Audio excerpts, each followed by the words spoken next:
Okay, next I'm gonna open up our tool. Let's come back to our code block and create a new file to solve this hash table problem using the open hashing. Okay, open hashing. Okay, .cpp. Okay, so we are trying this using the linked list. So I'm gonna create the structure of the program. We have IO stream. We have the using namespace std, and we have the main.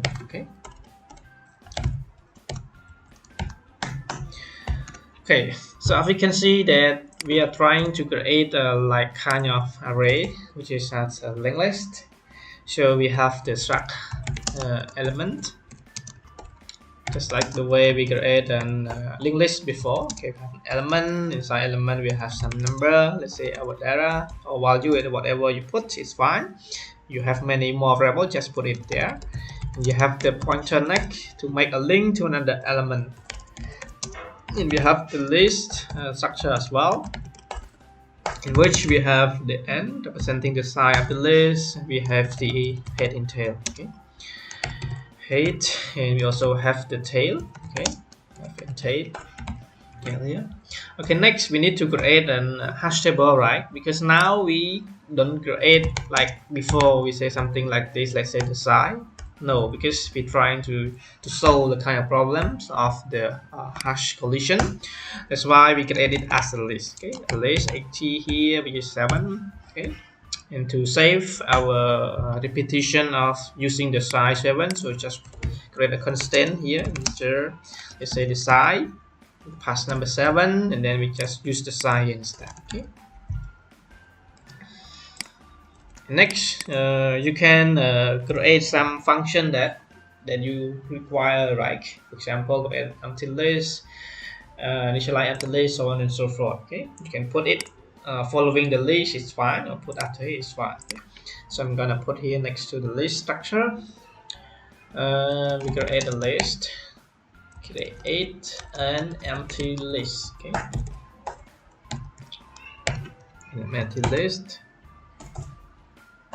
Okay, so you can create a new variable here. Let's say 1 is a pointer. You can put ls, it's fine. Gonna put ls here, new list, and then list initialization number n is 0, and the head of the list is set to be nil, as well as the tail of the nil is gonna be nil as well. That's it, right? Next, we just return our variable. As we can see that we want to initialize each element in here, because we created as an array, right? We can actually create a function to initialize our list. Okay, because we have need, this is only one. So I'm gonna create function here. In order to use this, I just need to put a function below it. Y initialize all list. Okay, because we have many lists, right? Because the list here is an array, right? Array of list. So I'm gonna put like something for loop. Okay, start from 0 until k less than size of the array. Okay, for the k plus 1. Okay, next we can access to this array list, right? 80 plus k. It means that we want to access to the first element of this list, which is the linked list. Okay, and then we can call to this function, create empty list. That's it, right? It's very simple. Okay, after we done this processing, it means that we have initialize all linked list variables. Okay, that's it. Okay, next we try to create a hash function. This function has some number here, let's say key, or you can put a value, it's fine. What we return is the key modulo by the size. Okay, and we create a function to insert our data by using linked list. We can insert end function or insert beginning, it's fine based on your techniques. In this case, it should be insert to end of the list. So when we insert, we need to pass some list, which list that we want to insert, and we need some data. Okay, so to insert, you're gonna create an empty list, like an element first, right?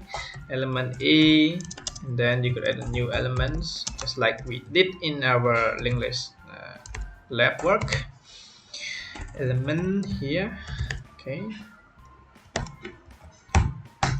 And next, what do we need is the our data, right?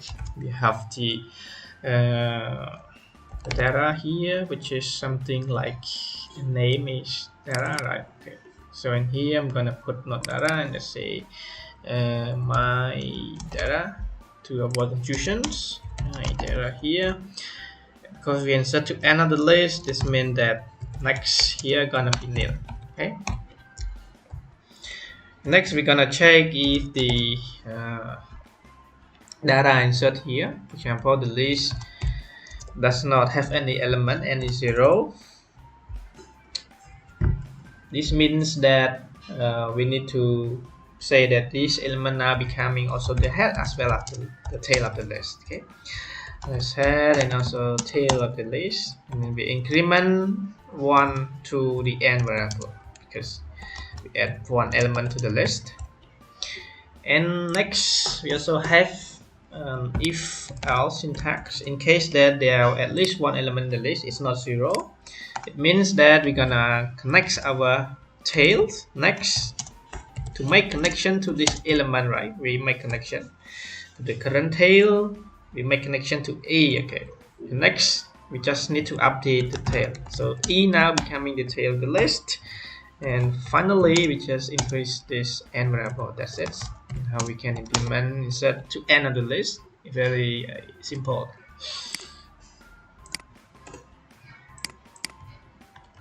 Okay. Okay. Next, as we can see that this is how we just insert our data into the list. However, when we insert our data into hash function, it really depends on how we use the hash table, right? When we want to insert data to hash table.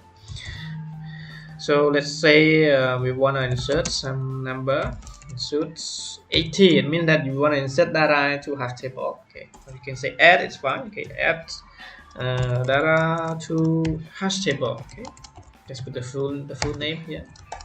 Okay. So you put the full name here. You just need to provide some data. What kind of data that you want to? Let's say it's a value. And next, first of all, what you need to do is just create index, right? In this, to call to the hash function. Hash function, you pass this value. Okay. So the hash function will look for the position, right? The position that you should insert into. So after knowing this position, based on this one, hash t here, right? ht here. So if you put ht of index, it will try to look for that position, right? So this we will add our number into this linked list. This is just the slot, right? You can insert it into this slot. So let's say you insert n, like based on our name here, insert n. Okay, insert n. This is the list, like 18 indicate the list. The element slot we want to insert our value data into. Okay. We pass to this. So this value will try to insert to this element, which is the linked list, and this will be accept our list variable, and then it work its way, right? The way we create our linked list connection from one element to another. Okay. Okay, next, I think that's it, right? This is all how we work in this just call to the existing function that we have created. Okay, next, what we can do, okay, we can add, and then we also want to display, right? In case we want to display in our hash table. Okay, so let's say you create a function display 80 here. Okay, because you create as a global function, right? No need to pass the variable. It's fine. So we know that this is the list loop, right? We need to array of linked list. So we're gonna create a loop here. Start from k from 0 and the k less than psi. Okay, go to k plus 1. So this means that we're trying to set 80 of k. As we know that this is considering as the linked list. Okay, this is a linked list, array of linked list. So it means that trying to access this one, you must need another while loop, right, to access from height, and then you go on one more and more, right? Okay, let's say you have an element here, let's say tmp, okay, tmp variable, and then you're gonna access to at oft k, right? You try to access the head, right? This is the head. Okay, but there will be a problem, like in case that our linked list there's no element, it means the head is nil, right? We're gonna find something error or something, right? So in this case, okay, you can check if this is nil or not nil, what you gonna do. Okay, so I'm gonna make it while loop here, tmp not equal to nil, what we're gonna do is, like, we're trying to display our number, right? So you're gonna say number first. What is the number here? Based on tmp, we have some data, right? Let's say our data here, we have a space, then when we have some more data, we will get this one more and more, right? Okay, so this is simple. So just to make it more better look, you can actually like display something here as well, because it is the first the first element, right, which is and the position is k equal to 0. So let's say you also display k, and you display some to representing like what are data inside the position. So it's a slot t here, and then we got this display following up this if there is any data. Okay, and next you can create a new line as well as whatever you would like it to be, counts as n here. Otherwise, when you display another number, it will be in the same line, right? So you just put a new line here. Okay, so next I think we can fix it a little bit more, like checking whether it is nil, and what we're gonna do, we want to display some empty data inside that slot or something. We can just do that later, it's fine. Okay, next I think it's time to test our function. Let's say you create a list here. So because there's a function display empty list, gonna create this one, call to it. It's fine. Everything in HT will be initialized to an empty list because of this function. Okay, there'll be loop, and then we get an empty list. Okay, next you can try to insert some data using the add data to HashTable function by passing some number. Let's say we have 5. I'm gonna have number 5, number 7, number 9. And we have next, we have number 16 and number, let's say 20. Okay, and then we're gonna display some of our list data. Say display HE here. All right, so we are ready to go now. Let's run our program. Something wrong, right? Okay, it's fine. Just take a look in our build log message. There's something wrong, we can fix our code together. Build message.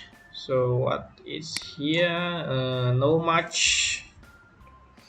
At line 38, we can see that no match for operator equal. Okay, so there's something wrong here. Let's see it.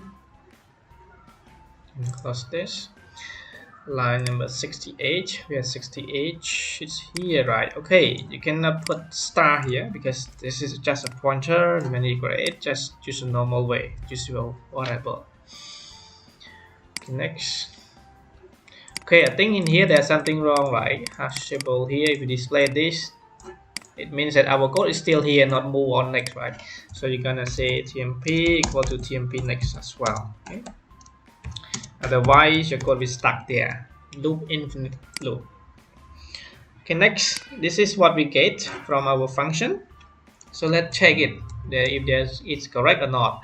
You input number 5. Okay, because the size is 7, right? As you can see here, size is 7. Our hash function is modulo by the size. So in this case 5, divide by 7, what is the remainder, which is 0, right? So number 7. Number 5, for example, 5 divided by 7, we obtain remainder 5, right? The result is 0. So 5 is inserted into here. And next, when we insert number 7 divided by 7, we got the remainder, which is 0. So 7 and put it in the first position, which is 0 here. And we have number 9. Okay, number 9 divided by 7, we get 2. The remainder is 2. So number 9 I inserted into the position number 2 here. Okay, that's correct. Next, we insert number 16, right? 16 divided by 7 using hash function. We get the remainder, which is 4, right? Wait. 2, sorry. 16 divided by 7, we get result 2, and the remainder is also 2. So now here is duplicate because we use linked list. It's gonna check for this one and then insert to end of this list, okay? Because each element in this one is a linked list. That's what we want. And we add data to HashTable, which is 20, right? Because 20 divided by 7, we will get the remainder, which is what we get is 6, right? That's right. I think that's look fine. Okay, let's try to add some more number. That's it. So I'm gonna add something like 16. Yeah, 13. 13 means where the remainder is 6. Okay, so 16 gonna be here. That's correct. It's fine, right? Okay, I'm gonna put some other number just to test our program. Okay, number 18 and now insert to here, so we can, there's no collision, there's no problem. In case it is collision, it's fine because you saw it as a linked list. Okay, so I think this is it for this video. I think we have done a little bit far here on how we implement this. And this actually you have seen so far very basic implementation, and as well as the more advanced techniques on using the chaining. And in order to search, example, we want to search, right? The purpose is the complexity time is very fast, right? As we have discussed. So if I take a look in a bit here, for example, you want to find what is the number, for example, number 10. Accessing into this number, you can provide and something like using the hash function. Like for example, I want to search if 10 is existing in here, right? So you know number 10. So let's say you're gonna create index I equal to hash function. Okay, you pass number 10. You want to search if 10 is in here or not, and then you can check it, right? Print. Okay, see out, sorry. See out, you can use the array, right? H here. You know the position directly H of I, you will get this number. But in case that you want to test some condition, you can put like H of I, which is position. This is to obtain number 10 in the array. And then you can check, right? If it is equal to 10, this is searching is found. Okay.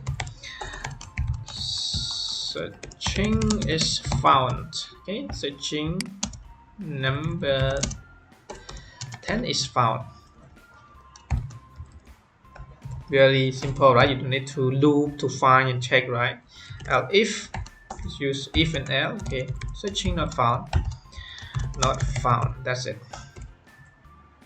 Okay, let's try this out. This is just to display a number. What you want is condition here. You don't need to loop anymore. Okay, something wrong here. Let's see what happened. View perspective, delete currents. You see I have a message log.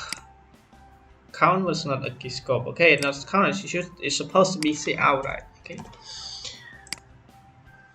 So here number 17, it say what happened. Okay, not found. We wanna search for number. which is 10, right? Why not found? Because this is collision, right? Because when we put in the hashable, basically this number is overlap already. So I'm gonna close a little bit here. I'm gonna put 17 here. Okay, just put it back. Yes, it's searching found, right? Because there's no data collision, and although we don't handle the collision techniques, but there's no data, right? We can find it. This very fast. You don't need to use any for loop, right? This is the advantages of using hash table. We can find our number very quickly using hash function. We pass to the position of the array, and in case of the hashable, if we wanna find some number, let's say you find this one, you can access to it using the hash function as well. After knowing the hash function, you can know the position that that number will be placed into before, right? Okay, thank you very much for following us, and we will have some discussion later on how you work on the other part of close hashing. There's some assignment here, and we will discuss about it later on. Thank you.